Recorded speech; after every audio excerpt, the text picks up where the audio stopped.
Great. Okay, brilliant.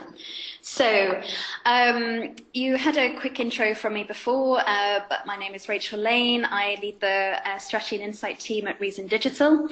We're a social enterprise that specializes in tech for good. So on this slide, you can see some of the clients that we work with, and obviously we're delighted to partner with Medicines for Children and WellChild on this project. In terms of this partnership, as mentioned before, I'm working closely with Anna, as well as Matt James and Hannah from WellChild. So that's the core project team on this mobile app. So in case anybody isn't familiar, this is the challenge that we're working not necessarily to solve, but to at least assist with. So addressing the burden of 24/7 medicine regime management faced by a growing population of UK families caring for children with complex health needs.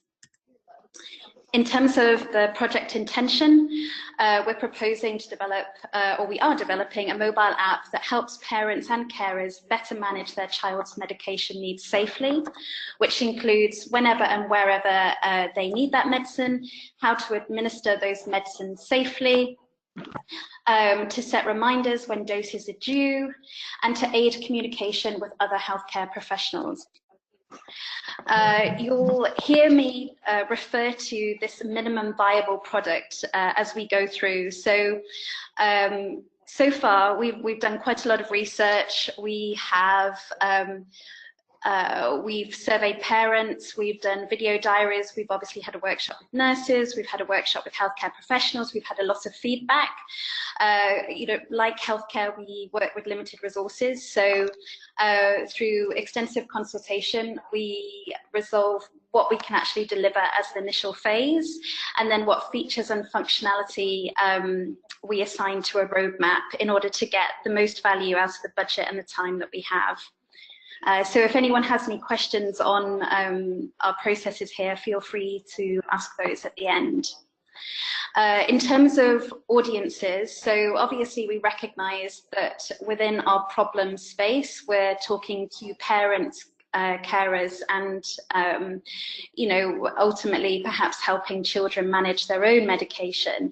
But for the purpose of this minimum viable product, for the initial version of the app, we're focusing exclusively on the needs of parents. So we have obviously documented input from healthcare professionals, but when we go through the functionality, it's parents that we're really focusing on. So in terms of our approach, so first of all, we tackle the why. We make sure that we've really clearly defined the problem. Then we move on to the what, which is where we map user needs. And then once we've mapped the why and the what, it's then that we look into the how, the features and functionality. So we really make sure that we understand the behaviors and the environment of our target audience before we jump to any kind of technology solution, you know, and how we fix this. In terms of our research process, which we call discovery, we do this kind of in 3 phases. So first of all, we tap into existing knowledge. So we don't make any assumptions. We've asked for any existing knowledge to be shared. We've obviously got extensive value within the core project team. We talk to subject matter experts, healthcare professionals. You know, we've done a lot of that stuff already. There's also a key listening and observation phase to put ourselves in the shoes of our users. So in the case of this project, we did that through the survey and also through these video diaries with families. And then there's an extensive analysis and synthesis phase. So this is essentially where we go into a dark room. We spend a long time actually going through all of this material, stating observations, looking for insights, themes and patterns, which we present back. So again, in terms of the research activity that we did here, so the purpose of this session today is really to go through the insights from the survey.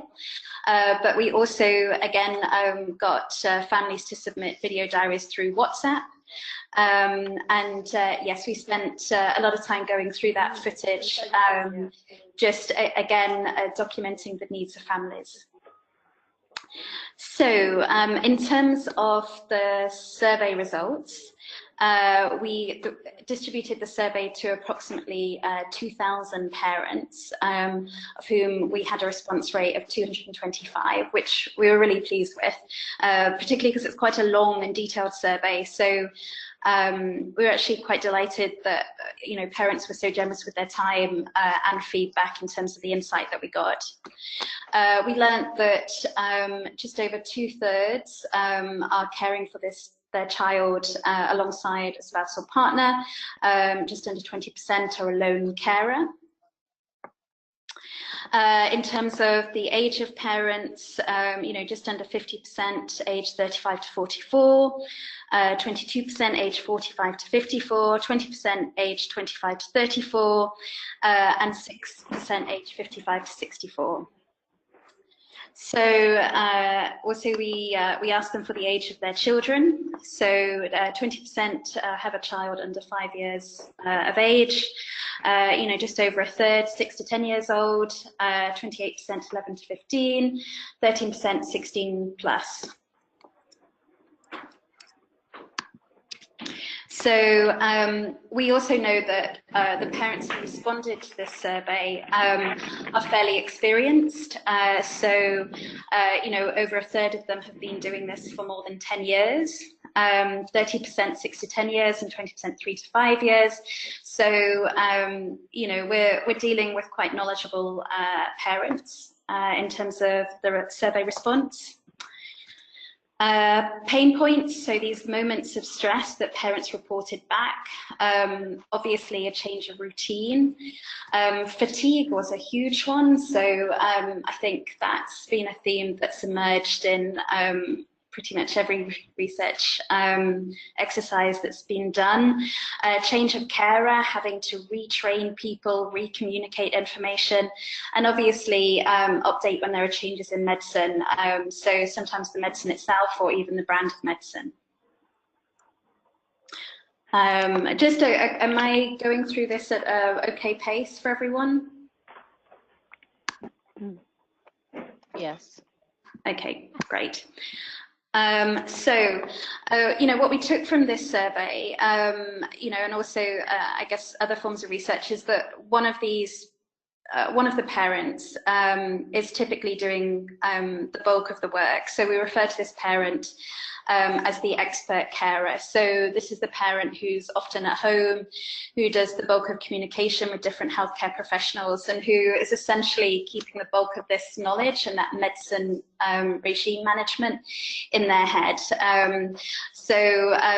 Highly competent, highly efficient, but again, it's all the burden tends to fall on the shoulders of one parent.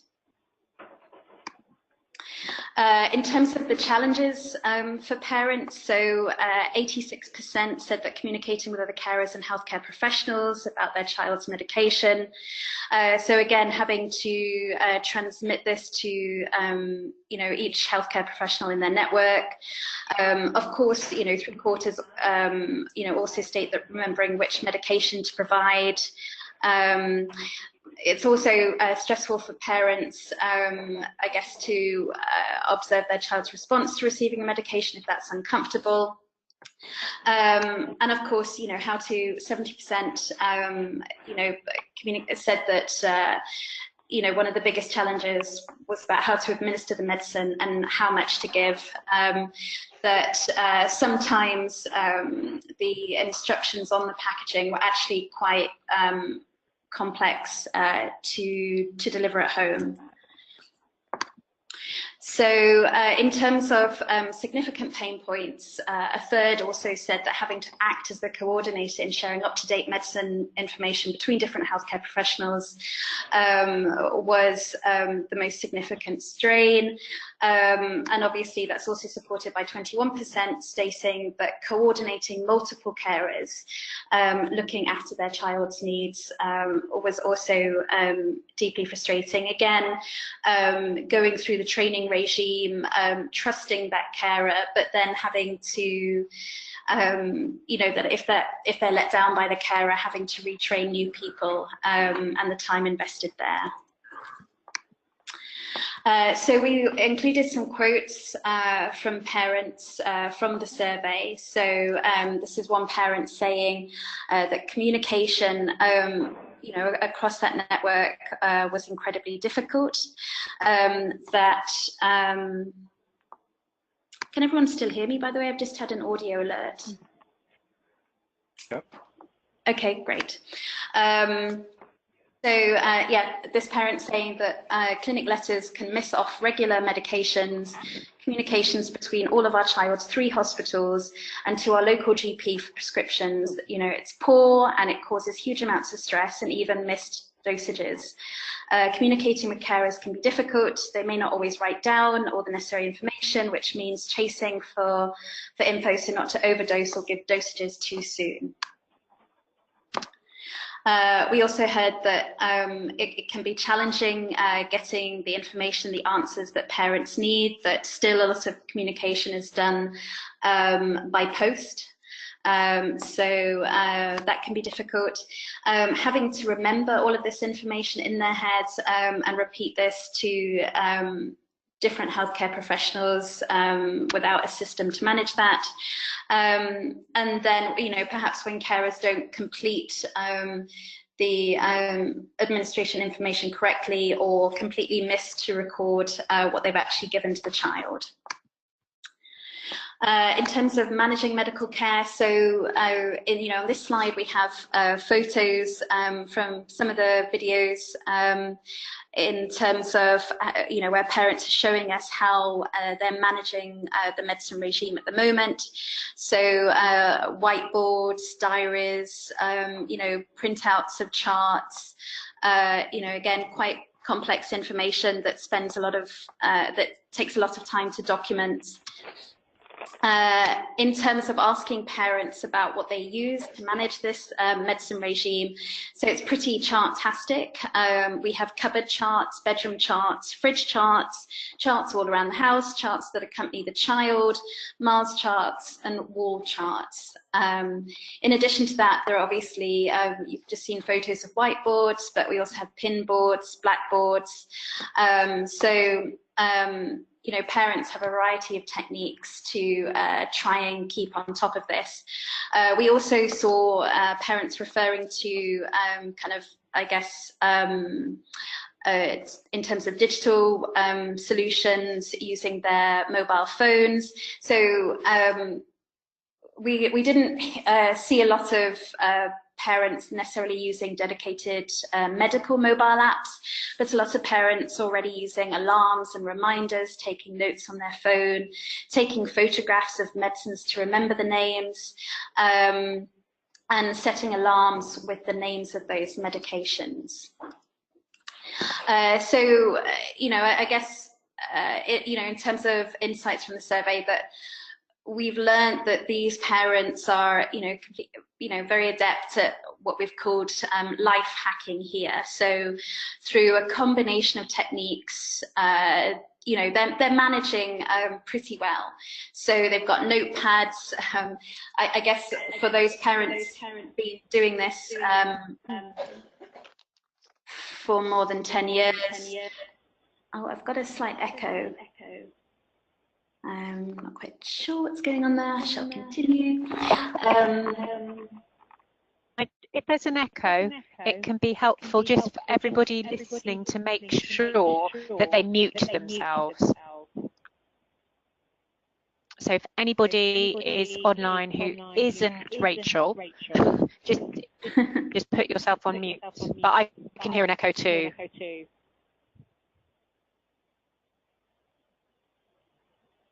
Okay. Okay. Yeah, still a bit of an echo, but I'm going to try and continue. Okay, so in terms of these life hacks, again, tablet dispensers, digital and paper versions, they're books to track medication, medicine boxes, Excel spreadsheets, electronic calendars, handwritten and typed cards.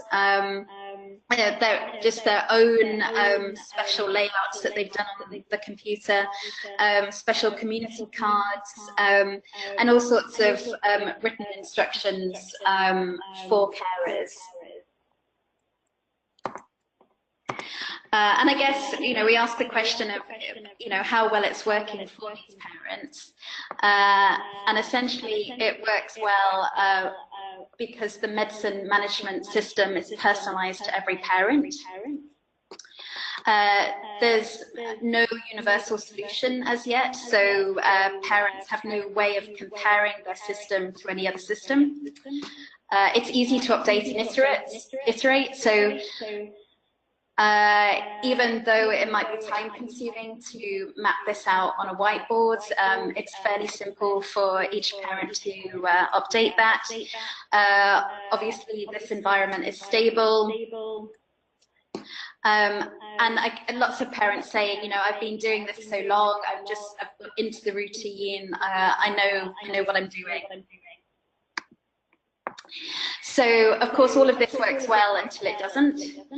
And also, some parents reported in the survey that at times they feel penalized for being competent. So, occasionally they've received less support from the healthcare system when they're showing that they're coping well. Okay, so we also had this question about thinking about the last 24 hours, how much time do parents believe they've spent on providing care for their child? And on average, we heard back that it takes, just under 18 hours providing this care, with about 3.5 hours administering the medicine. I am still getting an echo. I just don't know if this is picked up on the recording as well. Yes, I'm not sure. As far as I can see, everybody is muted. Okay. I'm getting the echo as well. The only thing is whether you want to turn off your audio and then turn it back on again and just see if that makes a difference. Okay. Does this? Oh no, it's still an echo. Okay. Well, we'll still keep going. We'll still keep going. Okay, so we also asked about near misses. So we heard back that on average there are about 11 errors over the last year, and these errors include missed or miscalculated doses, wrong or mistakenly prescribed medication, labeling of medication, running out of medication before the next prescription is due, out of date or expired medication, communication between caregivers, and misreading medication charts. In terms of the emotional burden, so just under 2/3 of parents worry about making a mistake themselves, but almost 94% worry much more about someone else making a mistake with their child. So again, the domain of training carers, of communicating information, of sharing a medicine regime is probably the biggest challenge. So we obviously did this survey. We then played back these insights at these workshops with nurses and healthcare professionals in London. So this is essentially a playback of the information that you're receiving today, just to see how nurses and pharmacists took to what we'd heard so far and whether they had any recommendations for how we move forward. So in terms of notes from the 2 sessions, sometimes we get quite specific feedback about perhaps using platform designs from other spaces for this app. So we heard about Netflix for medicine. I think again, with our focus on user needs. We try and dig a little bit into what someone means by this. And I think the biggest challenge is that you know, some of these drug names are quite complex to remember, so just making that easy for the parents. We obviously, we heard this question a lot, is this for clinical use? Can healthcare professionals use it? Can doctors use it? I think we're ultimately proposing that that's up to the discretion of the parent, that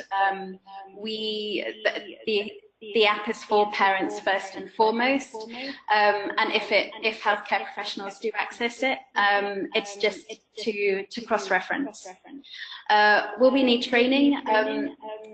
We intend to design the app that it will hopefully be straightforward for parents. Again, we're going to conduct extensive testing with various groups of people to make sure that it's easy to use.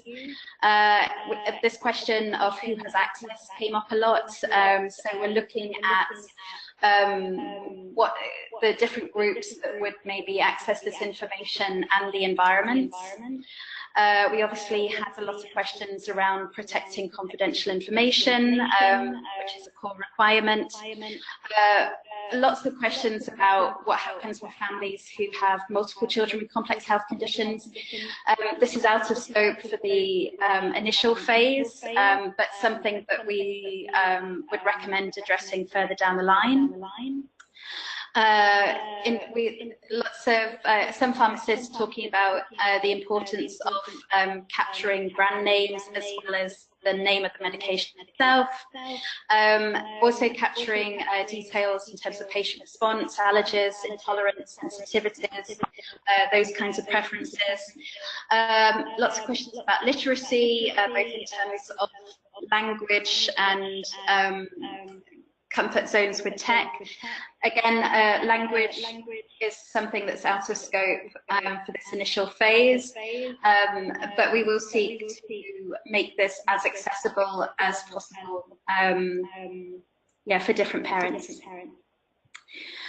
So from those sessions, when we will be discussing what sort of information we need to capture, these are some of the fields that we've been looking at. So we hope to capture most of these through the mobile app. Some of these, like understanding the categories in the Dictionary of Medicines and Devices, which was discussed extensively in one of those workshops, will probably be a roadmap discussion. Okay, are we good so far?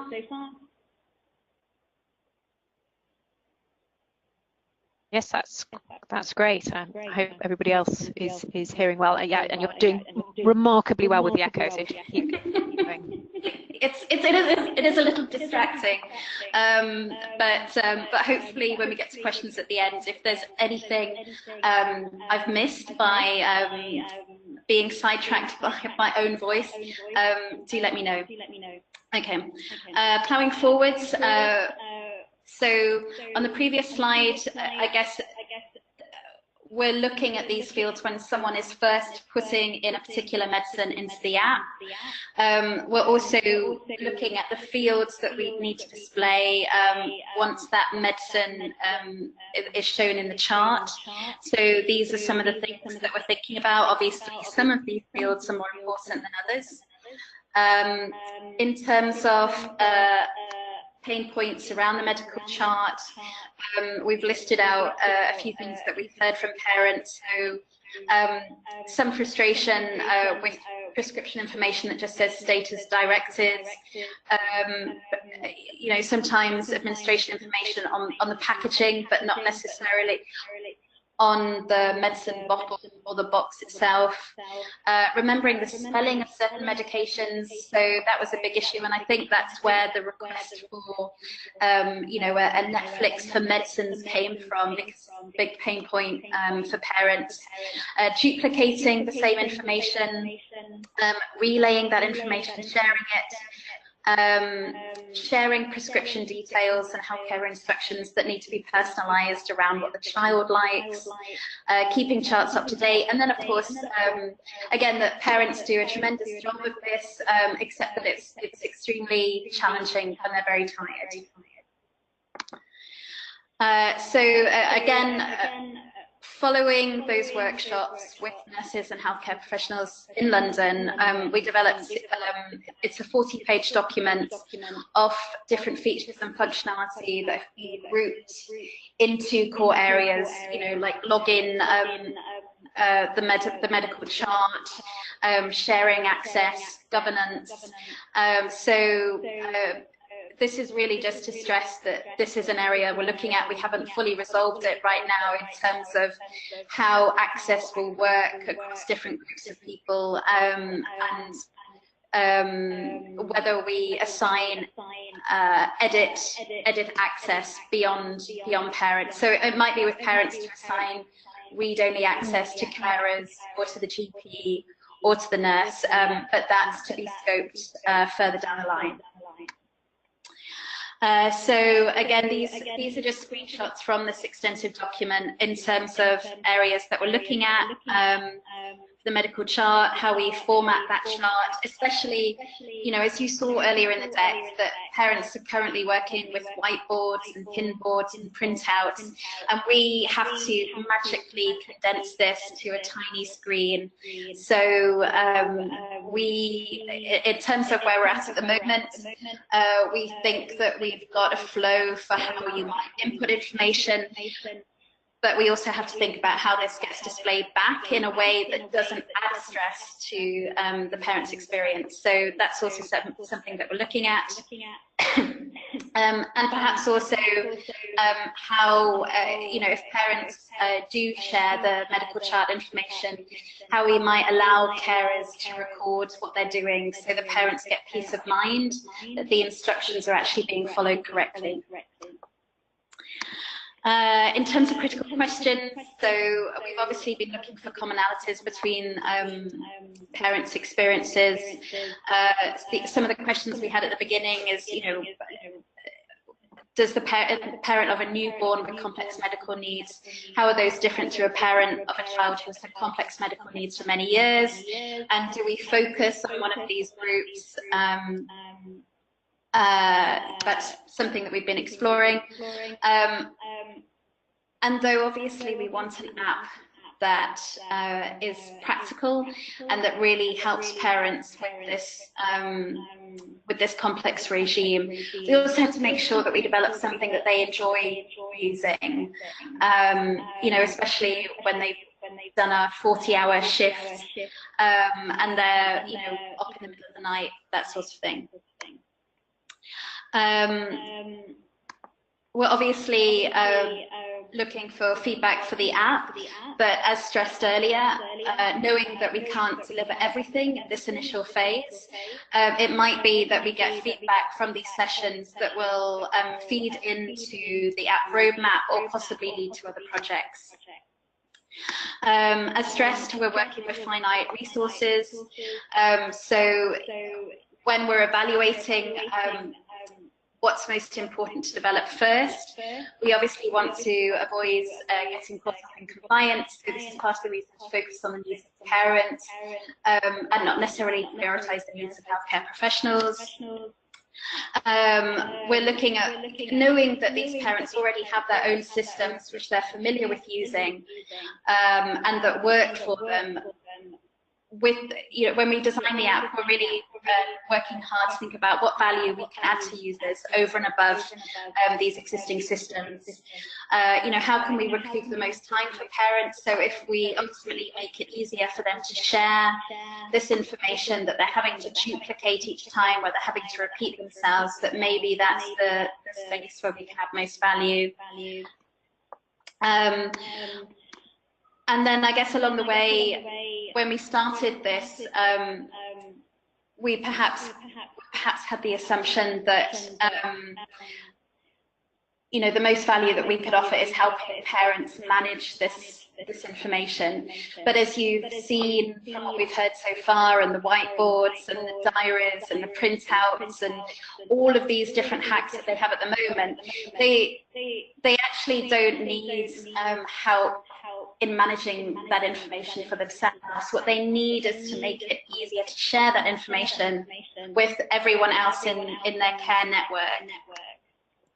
So the main source of the stress is not actually in documenting the medicines, it's updating the complex medical system around the family and communicating that same information to the surgery, the GP, the pharmacy, specialist consultants and nurses.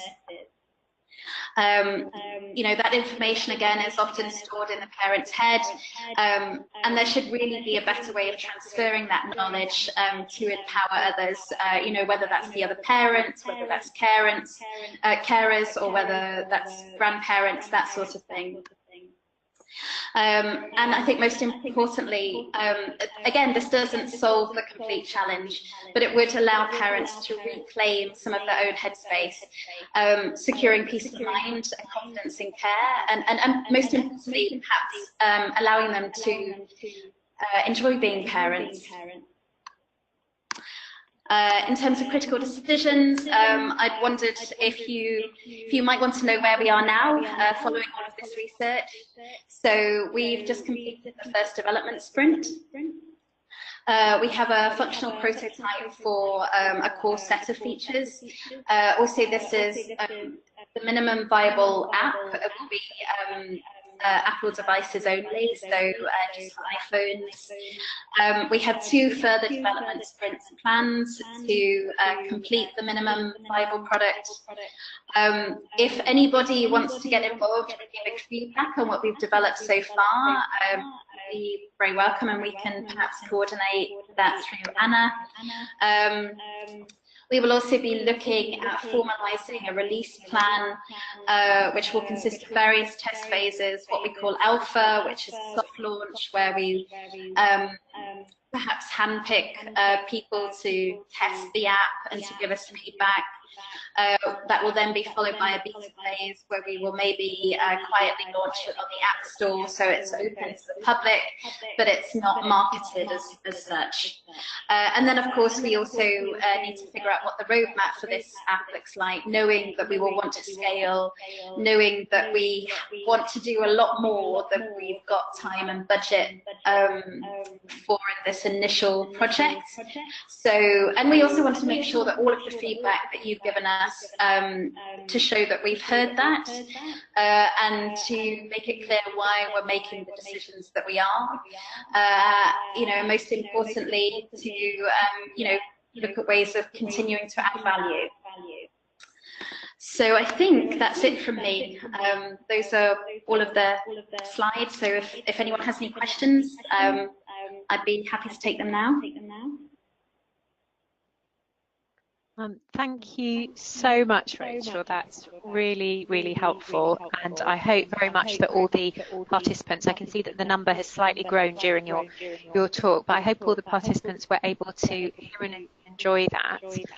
So I'm going to open questions out to the floor, because obviously I've had the privilege of being able to be part of one of those workshops, but it's really helpful to see those responses. Does anybody have any comments or questions? Don't forget to unmute yourself if you're muted. I'm really sorry about the echo. We've been speaking to the IS team and cannot locate what's been causing it, but we have been trying to get rid of it.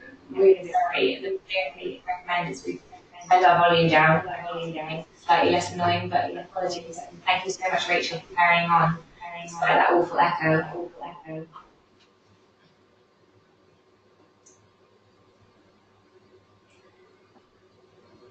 Sorry, was that a question? I didn't quite. Sorry, no. Sorry, you were... Just okay. Thank you for continuing through the echo. Okay. Any in the chat?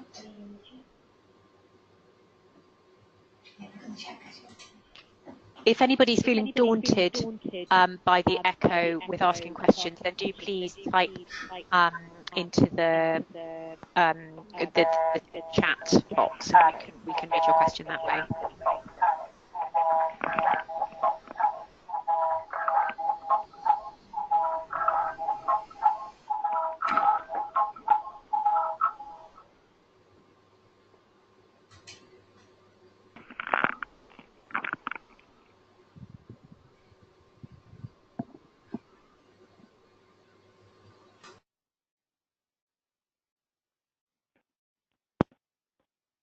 any questions? I don't know. Are people able to hear me when I talk?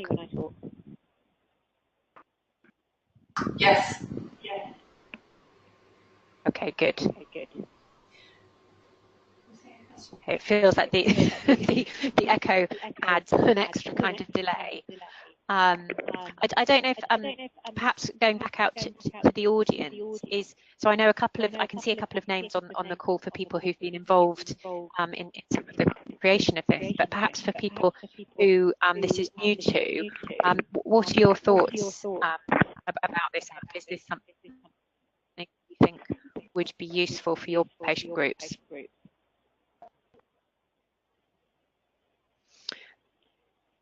Oh, there's a question here from Patrice. Rachel saying, can the members of the call contact you to give their own comments or to be a critical friend around evaluating the prototype? Are you looking for further input, Rachel? Yeah, I would say that we are looking for input, and I think it's quite important that we work closely with pharmacists, doctors, to make sure that we're asking for the right information. I mean, I would like to stress that this isn't a clinical tool, but we would love input from you guys. I mean, I don't know whether, Anna, you have a point of view on whether we channel this communication through yourself, or whether I just give my email address out and contact me directly. I mean, I'll leave it to you to maybe suggest the best way. Yeah, I think, thanks, Rachel. I think if I put together a list of become critical friends, and we can discuss the stage and next designs for people to get involved. We can have a rough out. It is quite a basic type, so it might be that it's all you guys involved at a slightly later stage, but it'd be good to see who is interested and get people's names. If you wanted to send me an email afterwards, I'll get Kasia to load the group. So that's okay. Great, thanks, Anna. I don't know if it's the same for me, but I'm finding that the echo from you, Anna, is much more challenging to listen to compared to Rachel. So there's another comment just that's come up here from David Harris. Thank you. He says, thank you. That's very informative and enlightening. I think we can all see where this will help with particular families. The data from their experiences on a day-to-day life with complex care is so helpful too. And I would just add in that I really agree. I think just sharing that data is so important for us to kind of remember what the burden is like for families. And then he goes on to say, have you approached patient interest groups such as the CF Trust or the BPNA for their advocacy or spreading the word? I'll jump in before Anna. I know we haven't approached those patient interest groups. I think certainly what would be helpful, and I think it's still on our to-do list, is to draw up a list of those patient interest groups, and even to see if there are any events coming up. Hello. Yes, slides are available. Yeah, so we will put together a list of groups.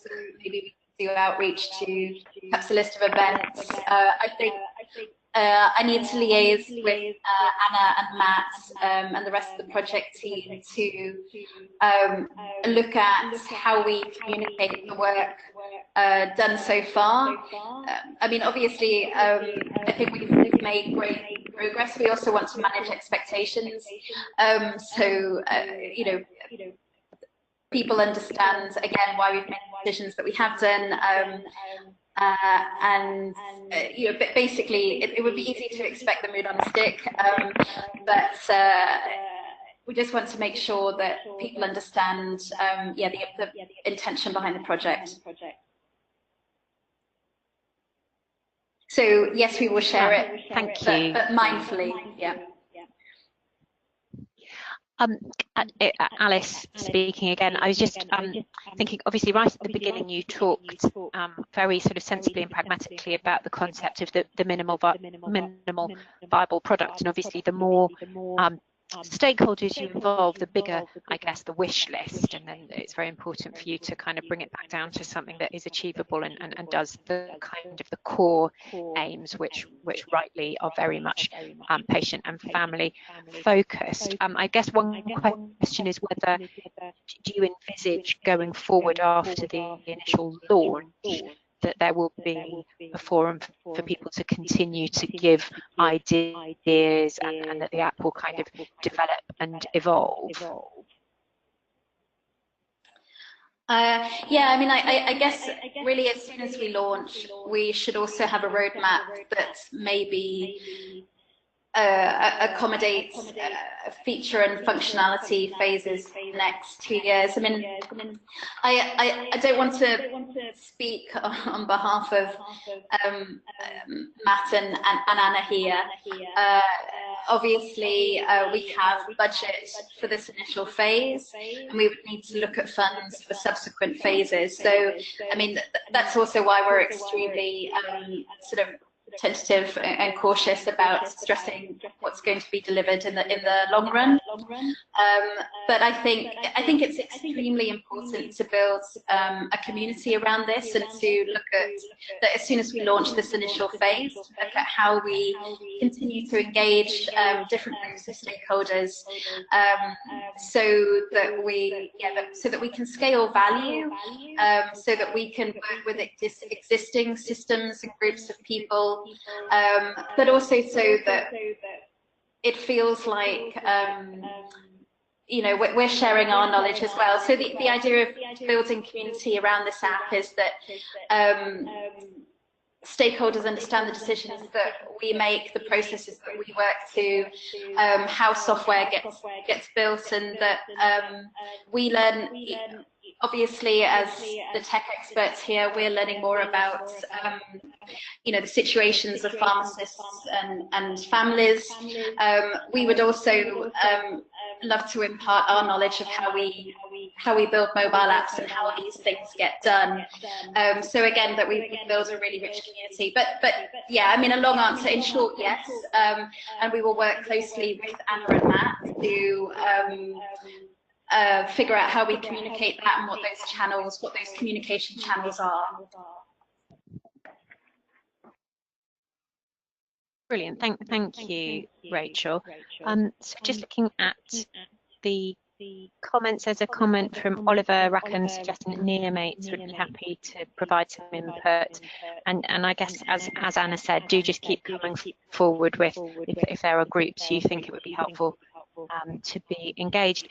Are there any other comments or questions from the audience or participants?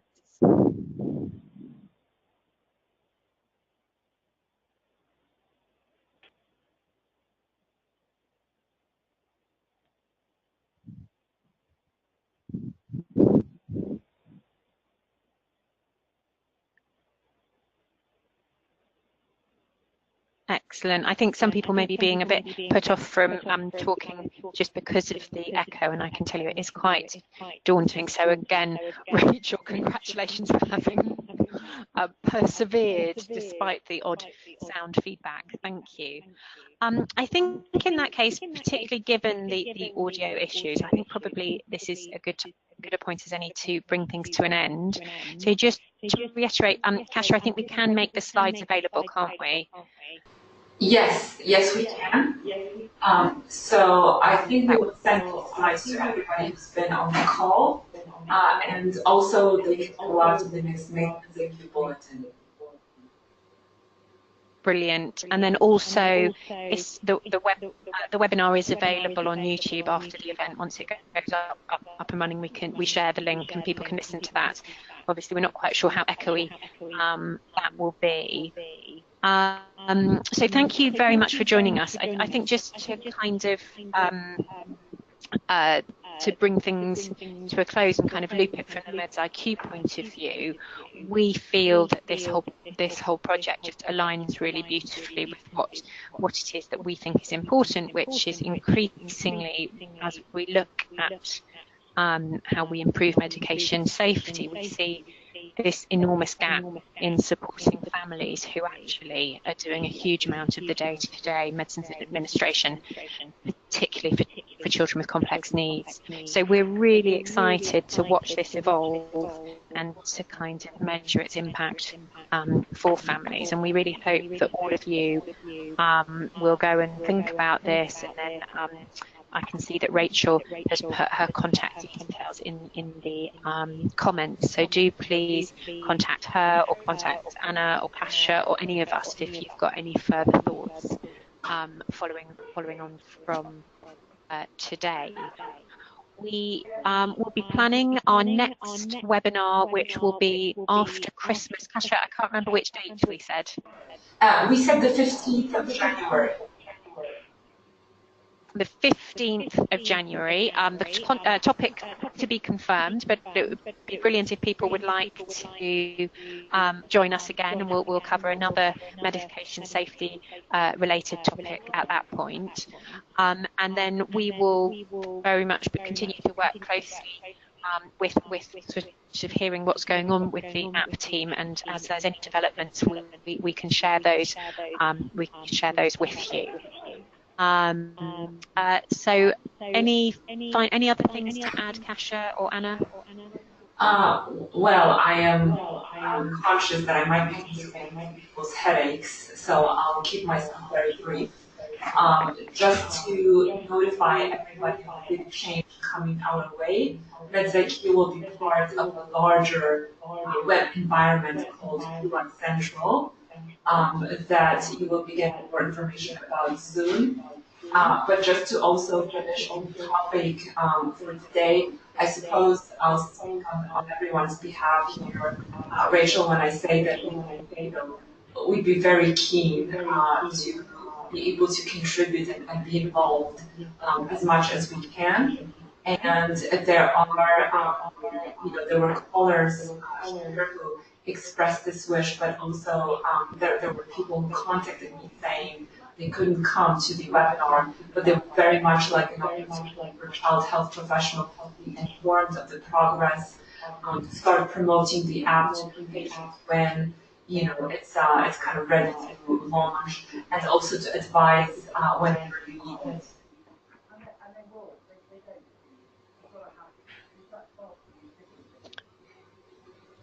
Thanks, Kasia. That was quite tricky to hear because of the echo, and I have no idea if I'm any clearer. But yes, I should have mentioned that earlier about the development of QI Central at the RCPCH for sharing not just medication safety but all quality improvement work more broadly. So do please watch this space. Fantastic. Yes, I think Kasia's comment about people's headaches with the echo is well made. So I think we will bring things to an end. But thank you very, very much for all joining us, and hopefully you can join us again in January. And a very big thank you to Rachel for talking today. Yeah, no problem. Absolute pleasure on my part. Thanks to everyone, particularly those in the workshops who gave us so much feedback so far. It really is much appreciated, and look forward to developing a community around the app going forward.